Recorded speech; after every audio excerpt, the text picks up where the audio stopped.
Assalamualaikum warahmatullahi wabarakatuh. Good day everyone! Ngayon samahan niyo ako sa aking bagong career. So dati nagwo-work ako sa retail sales for more than 2 decades. And naging OFW din ako at ngayon naisipan ko na mag-shift ng career. So farming ang next venture natin. Never really know what's going on. Look at me sometimes like all you want to do is run. Hear me out, hear me out. It's all the things you never show. Pupunta tayo ngayon sa aming bukid kasi doon tayo magfa-farm. So, ang plano ko talaga na itatanim ay mga vegetables and spices tulad ng mga sweet potatoes, mga kamote, tapos mga sili, mga garlic at iba pa. So, para makalibre na rin tayo sa pang-ulam and yung sobra, pwede na rin nating ibenta, di ba? At ipapasilip ko rin sa inyo ang mushroom farm ng aking mga kapatid. Hindi naman to sa akin, sa kanila to mushroom farm. So, makikisilip lang tayo.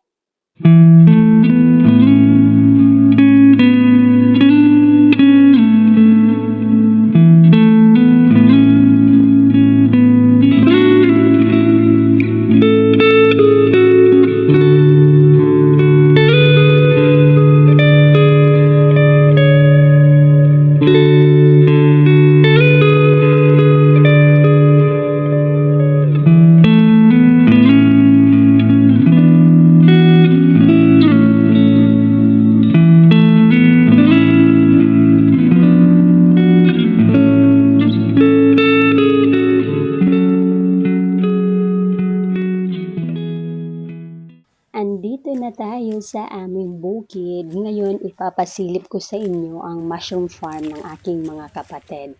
And at the same time, ipapakita ko rin sa inyo ang aking lilinisan. So, ito yun. Ito ang lilinisan ko para makapag-start tayo ng farming.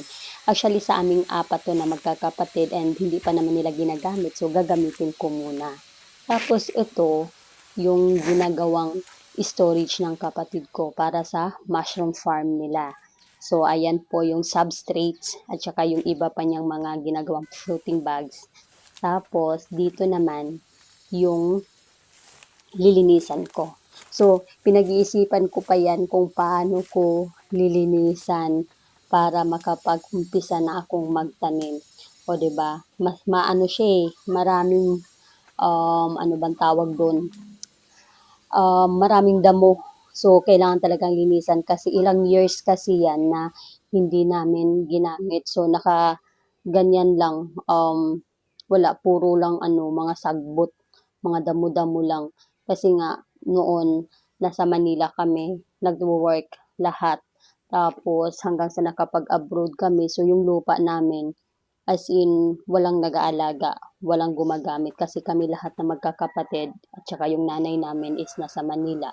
So, ngayon, naisipan namin na mag-start ng farming dito sa aming bukid kasi sayang kasi yung lupa na nakabuyang-yang lang, 'di ba?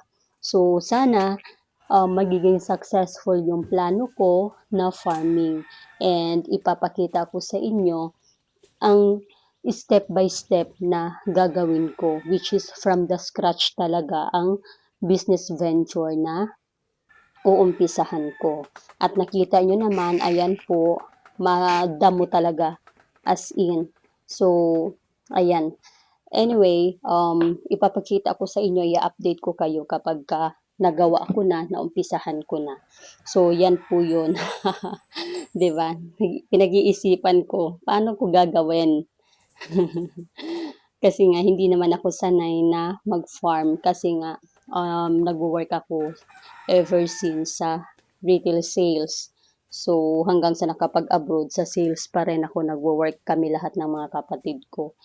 And, syempre, habang tumatagal at tumatanda na tayo, parang naisipan natin na gusto natin ng relaxing na ambience, alam mo yon, yung parang pagtanda natin, peaceful yung paligid, and naisip namin na gamitin namin ang lupa namin kasi sayang.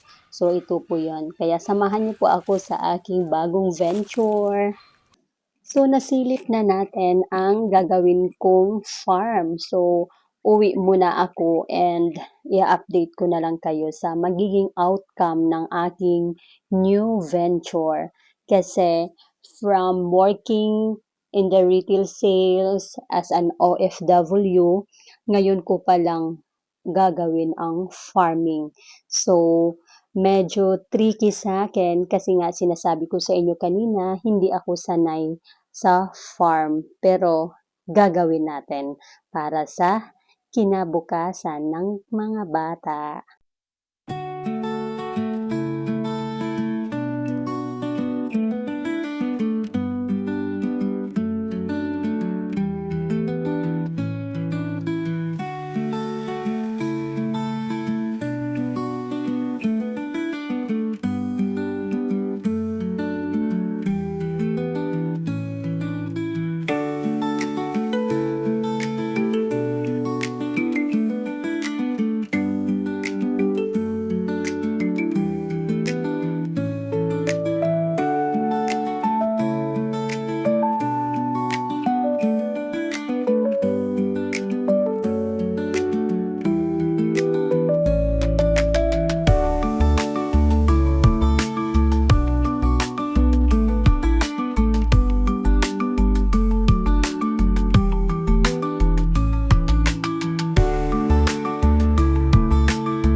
By the way, ang road na ito ay papunta sa Dipolog City proper.